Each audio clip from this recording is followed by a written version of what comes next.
আসসালামু আলাইকুম। বিশ্বকাপ মিশন শেষ হয়ে গেল পাকিস্তানের। আবারও আরেকটি বিশ্বকাপে কাঁদতে কাঁদতে মাঠ ছাড়লেন নাসিম শাহরা। এভাবেও ম্যাচ হারা যায় এটা ভেবে যেন ভেঙে পড়েছেন পাকিস্তানের দর্শকরা। শেষ পর্যন্ত ভারতকে সহজ ম্যাচটিতেও হারাতে পারলেন না বাবর আজমরা। শ্বাসরুদ্ধকর ম্যাচে ভারতের কাছে শেষ ওভারে নাটকীয়তায় মাত্র 6 রানে ম্যাচ হেরে এবারে বিশ্বকাপ থেকে ছিটকে গেলেন পাকিস্তান। জমজমাট এক লড়াই ম্যাচে আবারও পাকিস্তানকে কাবু বানিয়ে ম্যাচ জিতে নেয় রোহিত শর্মারা। ভারত পাকিস্তান ম্যাচ মানেই যে সমানে সমানে লড়াই তার প্রমাণ দিলেন আবারও গোটা ক্রিকেট বিশ্বকে। এদিন হাতবিট বাড়িয়ে দেওয়ার মতো একটি ম্যাচ উপহার দেন ভারত পাকিস্তান। প্রথমে এদিন ব্যাটিং করতে নেমে নাসিম শাহ, শাহিন আফ্রিদি, মোহাম্মদ আমিরদের বোলিং ঘূর্ণিতে ব্যাটিংয়ে দিশেহারা হয়ে পড়েন ভারত। প্রথম 3 ওভারের মধ্যে হারিয়ে বসেন বিরাট কোহলিদের উইকেট ভারত। পরে অ্যাক্সার প্যাটেল ও ঋষভ পন্থ পার্টনারশিপ গড়ে তোলেন। তাদের পার্টনারশিপে এসে আবারও আঘাত হানে নাসিম শাহ।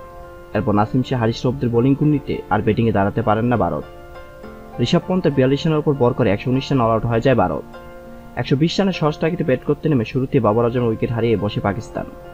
মাঝে পাকিস্তানের রানের স্কোর ঠিক রাখলেও উইকেট হারাতে থাকেন সমান তালে। দলে 80 রানে মোহাম্মদ রিজন আউট হওয়ার পর খেলা হাত থেকে ফসকে যায় পাকিস্তানের।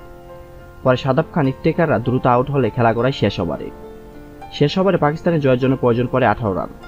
তখন ক্রিজে ছিলেন ইমাদ ওয়াসিম ও নাসিম শাহ। আজদীপ সিংয়ের প্রথম বলে আউট হন ইমাদ ওয়াসিম।